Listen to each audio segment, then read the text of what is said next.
I'm so tired. Hey, grab me a beer and some steak. Mother-in-law, what are you just sitting there for? Go get some beer and snacks. You're really useless. It was New Year's Eve, and my house was filled with relatives. My eldest son and his wife had just arrived and wasted no time in bossing me around. Still stunned by their rudeness, my daughter-in-law continued with a sour face. We haven't even gotten a thank you for the Christmas gifts yet. Huh? Sierra's study desk and shoulder bag, they were nice, weren't they? Or didn't you like them? The colors were so cute. I clenched my fist and quietly responded. All right, let me thank you then. Avril, I see you started wearing men's cologne. Avril sniffed her sleeve with a shocked expression. Mom, Avril doesn't wear cologne. Wait, you're right. I hear all kinds of things from your son, Kyle. All kinds of things. I grinned at my visibly sweating daughter-in-law. My name is Liliana, and I'm 63. I work part-time in a restaurant, and my husband at the same age is still working full-time. Of my adult children, my eldest son, Benedict, and his family live in a high-rise apartment in town, while my younger son, James, and his family share our home. That's because James' daughter has health issues. After their marriage, they rented a condo but moved in with us to be closer to the big hospital where their daughter had been hospitalized several times. Being closer makes it more convenient for medical appointments, and my husband and I can look after our granddaughter if needed. I get along well with James' responsible yet unassuming wife. But no matter how much time passes, I can't get along with my non-live-in daughter-in-law, Avril. Are you guys struggling financially? One day I finally asked her. Avril habitually drops by unannounced and helps herself to our fridge. That day she was stuffing an array of high-end hams, fruits, and vegetables into her bag. Don't lump us in with James and his wife. We have college and grad school degrees, you know. So you won't mind leaving some for us? It's just a little food. We're spending a fortune on Kyle's entrance exams. In the end, she took canned and ready-to-eat foods too. My husband and James returned from a day out to find the fridge empty and were bewildered, but we couldn't tell Avril to stay away and just put up with it. One day, I came home from work and went to my dresser, only to find my jewelry box empty. James's wife wouldn't just take my jewelry without asking.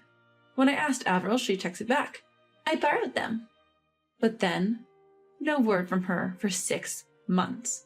I couldn't take it anymore and called her. Avril, can you return my pearl necklace and diamond earrings? They're heirlooms from my mother. I'd like them back. Oh, I lost them. You lost them? Sorry. I'll return them if I find them. I was at a loss for words, too drained to even complain as I hung up the phone. I didn't want to blame her too much. It felt like bullying my daughter-in-law, and that made me uncomfortable. I convinced myself I'd given the money to her and let it go. I had been putting up with Avril's antics because I didn't want to make a fuss. But then, something happened that pushed me over the edge. One day, I went to the department store with my second son and his wife. We were shopping for a shoulder bag and a study desk for our granddaughter, who was starting elementary school. The shoulder bag section had everything from simple colors like red, blue, and yellow to more vibrant shades like lavender and pink. My granddaughter picked a simple red bag. Sierra, are you sure about this one? Yep. It has cute hearts and butterflies on it. All right, let's go with this. We also picked out a nice sturdy desk with a beautiful wood grain and plenty of storage. Both items would be delivered around Christmas. We left the department store in high spirits. Then Christmas Eve came. Sierra had been invited to a mom's friend's Christmas party and went out with my second son's wife. In the evening, after Sierra's desk and bag had been delivered, my eldest son's family showed up. Here's your Christmas gift, Kyle. The latest gaming console and some games. Thanks, Grandma. I've wanted this forever. Kyle's eyes were shining. He probably couldn't afford it himself.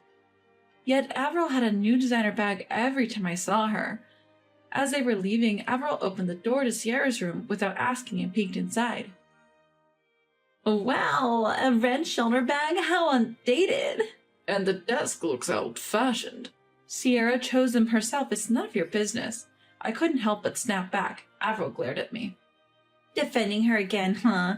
You think she's so adorable? Our Kyle is way more accomplished. She's the granddaughter of two people who didn't even go to college. If you're going to go there, then I have my own thoughts on the matter. Avril smirked and left. I dismissed her as all talk, never thinking she'd actually do something. The next day, I came home from work and was hit by an awful smell as soon as I walked in. The source was Sierra's room at the end of the hall. When I opened the door, I was stunned, then screamed. The brand new study desk had been vandalized with red spray paint. I'm a poor elementary school student. Mom and Dad didn't even go to college, idiots. And her shoulder bag was splattered with brown paint. When I picked up the shoulder bag, my hands were sticky with paint. The hearts and butterflies that Sierra loved were now smeared in brown. Just then, Sierra and my second son's wife came home. They too were speechless at the sight, but Sierra walked past me and picked up her bag. My bag is ruined. Tears rolled down her cheeks and my heart ached. I quickly called the department store. After showing the pictures of the desk, I was told it was difficult to fix, so I reordered the same desk and shoulder bag. I was relieved to know they would arrive by the school ceremony and left the department store. When I got home, my husband and our younger son looked furious. Our granddaughter had cried herself to sleep. I had a hunch and asked my husband about it, and I was right. I reached out to our grandson and he kindly agreed to my request. Days later, I shared the results with my husband and our younger son and his wife. They agreed with my opinion. Now, all that was left was to wait for the holiday season when all the relatives would gather.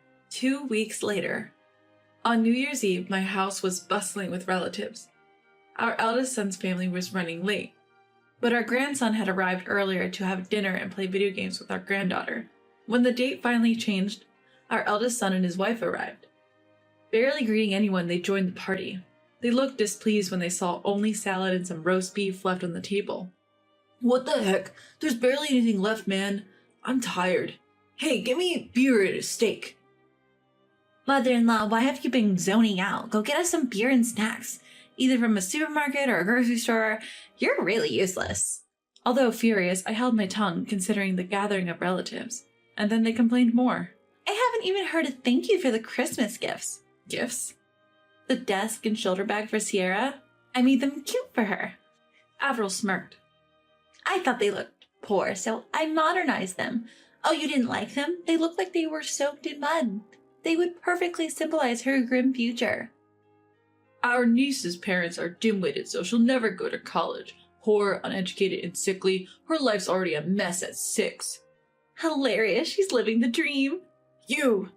My younger son was about to lash out, but I held him back with a glance. I understand. Let me thank you properly. With clenched fist, I headed to the kitchen. I returned to the room with steak and a can of beer that I had prepared in case the table emptied. I slammed the raw steak in front of my eldest son and his wife and stabbed it with a knife and fork. Here, steak. Then I popped open a can of beer and poured it over Avril's head. Here's the beer you were waiting for. Mom, have you gone mad? What are you doing? Ah, my eyes! My eldest son rushed for a towel. No one intervened. Everyone was just stunned. After wiping her face and hair with the towel, Avril, her makeup ruined, yelled at me. Mother-in-law, do you find it amusing to torment your daughter-in-law? What are you talking about? But Avril, I've noticed you've started wearing men's cologne. I can smell it from the dress you're wearing. Avril sniffed her sleeves, looking startled. It's the same cologne my father used to wear. I remember it. My eldest son frowned, puzzled. Mom, Avril doesn't wear perfume. Oh, you're right. Avril pushes past her husband, stuttering as she tries to explain. It's someone else's scent, okay? Even though you came in the car. I shoot Avril a sharp look. I've heard quite a few things from Kyle, you know. Quite a few things. It's winter, but Avril is sweating. Her husband presses her. So you were at your high school reunion overnight, right? Why wouldn't you believe your own wife over your mother? The room goes silent except for the voices of the arguing couple. The relatives who were chattering moments ago have gone quiet, now keenly observing the marital dispute. Just then, my grandson walks in. He nods at me and speaks to Avril. Mom, you're close with your private tutor, aren't you? Do they teach at your alma mater? Yes, they do. To get into prestigious middle school, you need connections, even with teachers. Is that so? Their son slyly takes out his phone and presses the playback button before setting it next to the raw meat. Averil's voice soon fills the room. Oh, stop. Not now. Kai will be back soon. We're fine, don't worry. I'm looking forward to spending New Year's Eve at a hotel with a beautiful view. I've cleared my schedule for that day. Thank you for always being generous. Don't mention it. I make good money as an elite post-grad. The room starts buzzing again, and her husband's face turns beet red. I just remembered an urgent matter. As Avril tries to sneak away, her husband grabs her arm. You're cheating on me with that college student? So what if I am? I'm young and successful. Men are naturally attracted to me. Avril becomes defiant. I could have earned more than you if it weren't for Kyle. You think you're so great just because you earned a bit more with just a bachelor's degree? She seems to realize she's misspoken. Kyle did nothing wrong. She tries to hug her son from behind to cover his slip, but he shakes her off. I wasn't planning on divorcing you. We still have entrance exams to think about. At the mention of entrance exams, her husband's expression changes. Single-parent families are at a disadvantage in exams. I'll let it go this time. He returns to the seat next to Avril with a cough. But Avril isn't done. She turns to my younger son's family. Even if my salary's decreased since giving birth, it's still way above what bottom feeders make. She gazes smugly at my younger son's family, who are politely enjoying the roast beef. That's right, comparing us super elites to you barely middle-income folks is just sad. We live in a penthouse. We're at a different level. Honestly, I'm not too keen on letting our kids hang out. I couldn't help but laugh at Avril's pompous statement. What's so funny, mother-in-law? That's rude. I'm sorry, but when people with zero class say something, it's laughable, don't you think? No matter if you're a high school grad or a dropout, there are many out there who are far more decent than you. I looked at my eldest son, sighed, and touched my cheek. Don't you feel embarrassed doing this in front of Sierra and Kyle? Would you just stop? Avril stood up, pointing at the younger son and his wife. Benek and I work at prestigious companies, not some rundown factories like you people. Kyle will surely get into an elite middle school. We are the chosen ones. And yet you both got fired from those prestigious companies. The room went tense. How do you know that? Avril mumbled. Can you believe he got fired after all that bragging? His younger brother, who works hard as a loving wife, is way more respectable. And to think he acted so high and mighty with that innocent face. Avril looked down at me, stunned, and asked in a raspy voice, How did you know, Mom-in-law? Didn't you know? My sister is the CEO where you worked. She told me you both were let go for bullying your colleagues. Gasps filled the room. The eldest son and his wife, the momentum they had until just now disappeared. Now they are crouching, hiding their pitiful faces. What about the lawsuit from your subordinate for causing depression? They recorded your verbal abuse. Avril glared at me, grinding her teeth. We'll get the best lawyers. And we still have Kyle. She moved to her son and laughed triumphantly. My son was already chosen for a scholarship. A bright future is guaranteed if you have capable parents. Right, Kyle? What are you talking about, Mom? Kyle spoke, clearly annoyed. The scholarship was my doing, while you were too busy with your private tutor. Let me choose my own path. Avril went silent, a sour look on her face. I'm leaving this family, Kyle announced. What? I talked to Grandpa in Detroit. I'm moving there.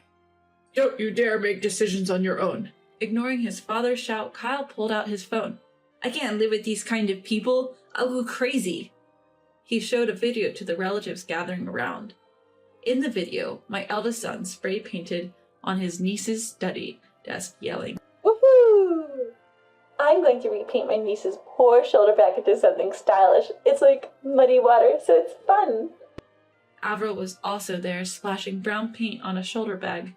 This is just insane. The relatives frowned and shook their heads. Even with their education, they're awful people. Being highly educated doesn't make you a decent person.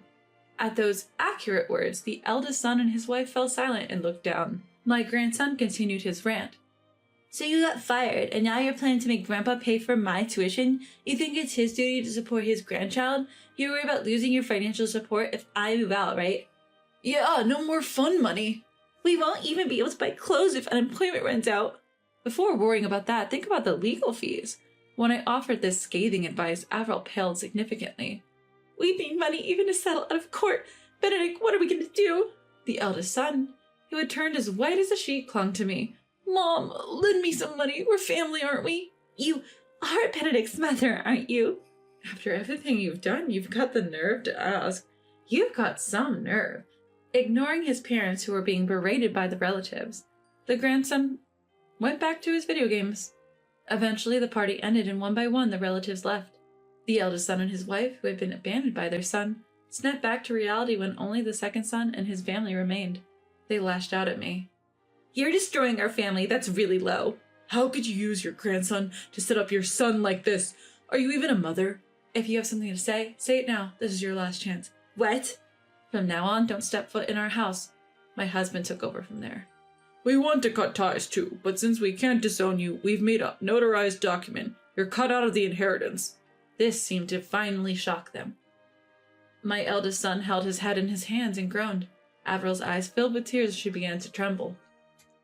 And for good reason. Our estate is significant, including a considerable amount of land and rental income from condos and apartments. I'll say it again. Benedict gets nothing from the inheritance. You'll have to figure out a living expense and legal fees for yourself.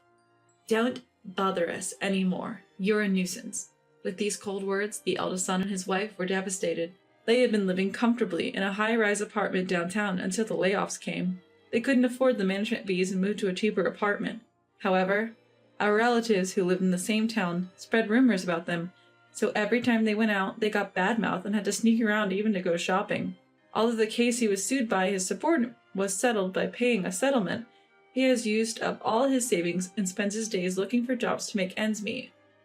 Both the eldest son and Avril were picky about jobs because they felt they deserved better, but they often clashed with coworkers and customers because of their arrogant attitudes. They got fired repeatedly. Avril apparently got dumped by her private tutor, applying the principle, out of sight, out of mind. The eldest son considered divorcing, but they're living together to save on rent and living expenses.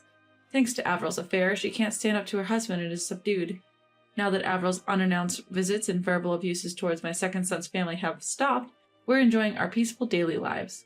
Sierra's smiles have become more frequent, and perhaps thanks to her newfound emotional stability, her health has also started to improve. We're hopeful that her symptoms will continue to get better, and eventually she won't need to visit the doctor anymore. Our grandson comes over from time to time, engaging in lively games and chit-chats about school with his sister. The sparkle in his eyes tells us he's enjoying his freedom away from his parents, thriving at his maternal grandfather's home. Moving forward, husband and I plan to continue supporting our second son's family and look forward to many happy days ahead.